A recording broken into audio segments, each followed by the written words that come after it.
them a bit about you. So I recently got involved with the bodybuilding just 16 weeks ago, and I know it was 16 weeks because I'm nearing the end of my prep now, and I'm definitely feeling it. But it actually started out more as a can I get lean thing, like how lean can I really get, and then it kind of developed into I'm looking pretty good. I'm seeing progress. I like the way this goes and the way it feels. I just kind of fell in love with it. That's kind of where I'm at right now. I think I got a good chance in just where I stand right now and headed into the show. I'm in a good spot physically, mentally, and I think that there's a very high chance that I come out of this show with some hardware and do some damage in terms of winning my class and winning possibly the overall. Yeah, man, I got to tell you, I've been following your progression, and we even had our first discussion together on January 27th, and I don't know if you Yep. remember that, but that was episode 5. So that kind of shows us the progression of this process for you, this journey for you, and that's why I wanted to get you back in. And knowing that you're nearing your show date, I wanted to be able to check back in with you, see what's changed, see what the new Brandon is like, and your mentality going into this thing. And what I can really tell, Brandon, is you were confident, but you were very humble in the beginning. And now I'm noticing that you are developing this like indomitable will. And Yeah. you just have the utmost confidence, and you're bringing that energy to the table. And I think that competitors, that it becomes a mental game on stage. And I think Yeah. that Absolutely. yeah, absolutely, dude. And I think that you're preparing yourself well.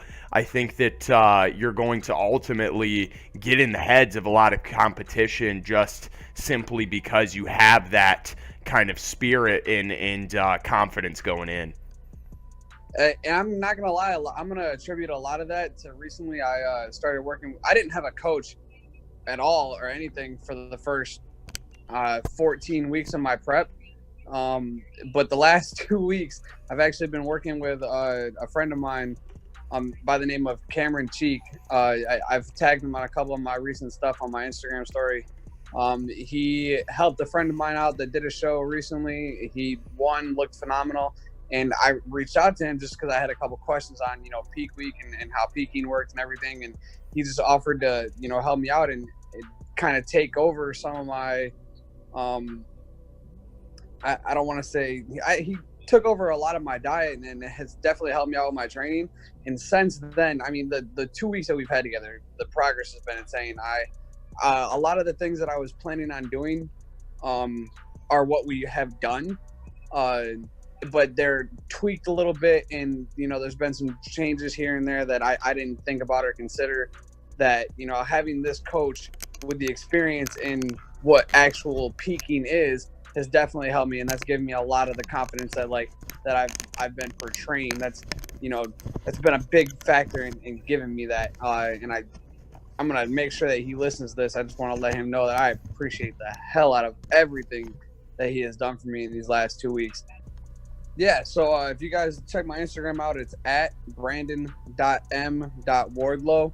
It's just my first name, BRANDON.M, and then WARDLOW. I post a lot of, not just bodybuilding stuff in there. On Fridays, I do Reflection Friday normally. Like I said, I've been away from that for a little while, but it will start back up. Actually, immediately following the show that Friday, I'm going to follow up on everything that's happened. It's going to be a long Reflection Friday. I might actually record it in advance and then upload it as opposed to doing it live like I normally would, because there's just a lot I want to touch on and talk about. Yeah. See that you started as just a high school athlete, something maybe a good portion of the population can relate to, and then you really allowed yourself to hone in on just a unique individual with a particular set of skills and just very, very high value, man. And that type of attitude is something that isn't easy to come by, man. You got to really work at developing that, and it takes stuff like this that you're kind of eating dirt for a while. and to really appreciate some of the smaller things in life, dude, that I think a lot of people take for granted. Yeah, absolutely. And I definitely can attribute a lot of the sports that I played in high school, having been a football player, a wrestler, a powerlifter, a track athlete, all of those come with different aspects in them that instill some type of not just a discipline, but a mentality in you, especially like the eating discipline in the stuff. I'm going to attribute that to wrestling. You want to talk about getting up in the morning and doing the workouts. I'm going to attribute that to football because, you wake up and you the 2 days and you have all this. And then you want to talk about, just going the distance and actually finishing when you're tired. I'm going to attribute that to both wrestling and track. And then you talk about the powerlifting aspect, that gets me in the gym and reminds me that it's not just about going through the motions. You actually had the lifts have to have some type of purpose. That mind muscle connection has to be there, and it's a little different with bodybuilding, and I had to develop that. And it was difficult at first, but now that I've had it and now that I feel it, it's invaluable. I don't even know how to describe it. At the beginning of my prep was 185 pounds, and I stepped on the scale this morning. We front loaded my carbs this week, so I stepped on the scale this morning 155, or not even 153. Oh, wow. But I'm the leanest I've ever been. I look the best I ever have, and I feel really, really good. I'm not going to lie. I didn't expect it. A couple days ago, I didn't feel so great. But today, in the last 2 days, as we've loaded up my food a little bit, and then we're starting to taper things back down, my body's recovering. Like I said, I'm in the best spot that I've been probably in the past 2 weeks, both physically and mentally. And that's a good spot to be in, being in your final week here. Most of the time, people are dreading, this last week of prep. This kind of like hell week is the way people like to put it. Yeah, I've been seeing that, man. And I saw a video talking about hell week, and I was, paranoid coming into it. I was like, oh man, we're gonna front load these. I was scared to do this whole carb load thing in general. I was just going to be content with looking stringy and flat on stage because I figured it'd be better for me to look too lean than it would be for me to look, watery and bloated. Right. But I put faith in the coach and his plan and everything he had for me. And that first day when we were up with the carbs, I soaked up and absorbed so much. I woke up and I was only a pound heavier. I'm like, whoa, and I didn't look super spilled over. I was maybe a little bit. Yesterday I woke up still feeling great. Didn't really feel like I looked spilled over. This morning I woke up and I looked my absolute best. I don't even think we've peaked yet. My fats are up a little bit right now, and my carbs are back down a little bit right now. So I think that's kind of where the little bit of watery adjustment is at that midday point, because I'm taking right now pictures are coming in and I'm giving him updates almost every meal. There's this aspect of especially in Hell Week where it becomes detrimental, is lowering your stress as much as possible to mitigate cortisol level spikes, which can play a role on your metabolic processes. Let's talk a little bit about how your stress has been low. I know you mentioned this coach a lot that's been able to help you. Would you attribute a lot of that low stress environment to the coach? So much. Yeah? So much. Yeah, and he's made sure to, I don't want to say stress because that's the opposite, but he's made sure to emphasize how important it is for me to stay, low stress and not be, super uptight and worried about things and kind of staying out. That's why right now I'm bundled up, just laying in bed watching food TV. There's a lot of people out there that do these shows and make that commitment to lifestyle change, and although their head's in the right place, they're making a lot of missteps. And I think being adaptable and being able to pivot when you misstep is the most important piece to any prep. And you've been highly adaptable. You've kept your stress levels low, and you've been enjoying the process throughout. And that is why you're going to be successful and ultimately win or lose or whatever placement you end up getting. You will have won by my standards alone, because you simply put in the work, you dedicated yourself to a natural way of doing it, and you've documented the journey, man. And I think that ultimately, that is so important for everyone out there to be able to see that any background you're coming from, any fitness level, it can be done. You know, Oh, absolutely. it takes that spirit, that willpower, that intrinsic motivation and mental fortitude to be able to persist through a lot of these changes that may be challenging you, but on the other side of that challenge is growth. And that brings me to my next question. It's been a long journey.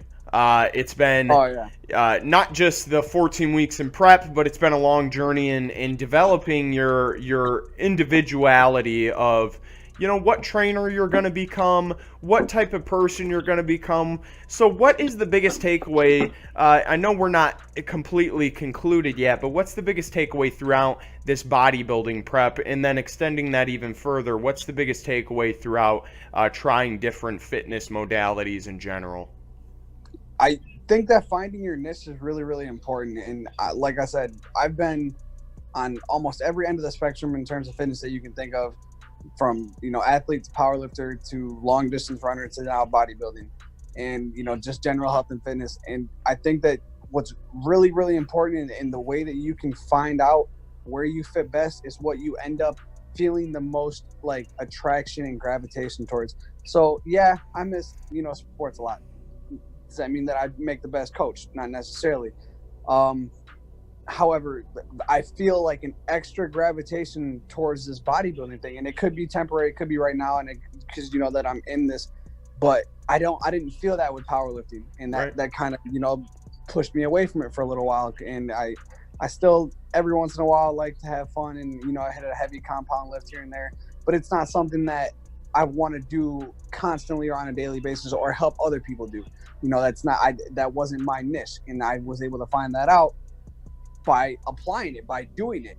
And that's one of the ways that I think a lot of people are scared to go about figuring something out, is you can't just look something up. You can't just ask other people for their opinions. You have to experience it for yourself. And if you don't know, if you don't know, then you're never going to find out.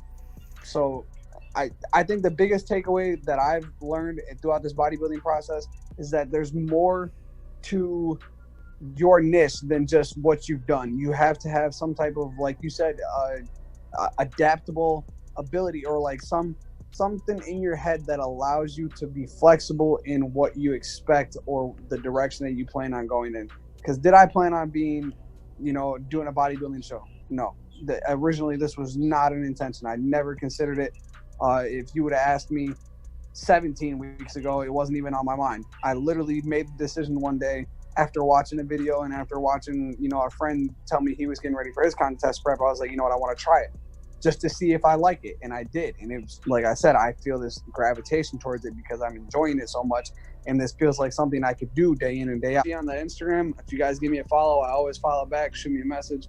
Let me know you guys watched this or heard. If you ever want supplements, that's the place to go right there. Redcon 1. I'm telling you, I've only used their supplements really on prep, aside from Optimum Nutrition's plant protein, because plant protein is pretty solid. But aside from that, you know, they've been outstanding in terms of support as like a team from there. So I'm a tier operator with them, and they've actually sent me a lot and given me a lot of help with my prep.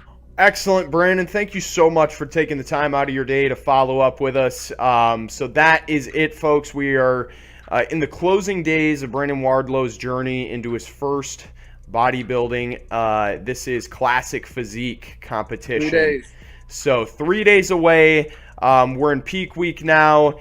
And stay tuned for the rest of the journey, folks. And you can find it here, and you can find it as well on Brandon's media pages that we'll be posting in the description box below. So go ahead and give us a thumbs up. Give Brandon a follow, and subscribe to the channel when you get a chance. Thank you, everybody, for tuning in. Thanks, Brandon. Appreciate you. Well, of course, Devin. It's always a pleasure. All right, man. Have a good one. You too, brother. All right, folks. So that is it for our show today. Thank you so much for tuning in.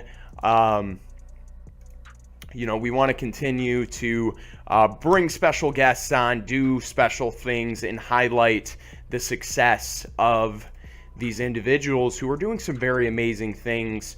And it's a growing culture in the fitness community, and I want to be able to highlight just everyday people that are going through lifestyle changes and making a point to aspire for more out of their lives.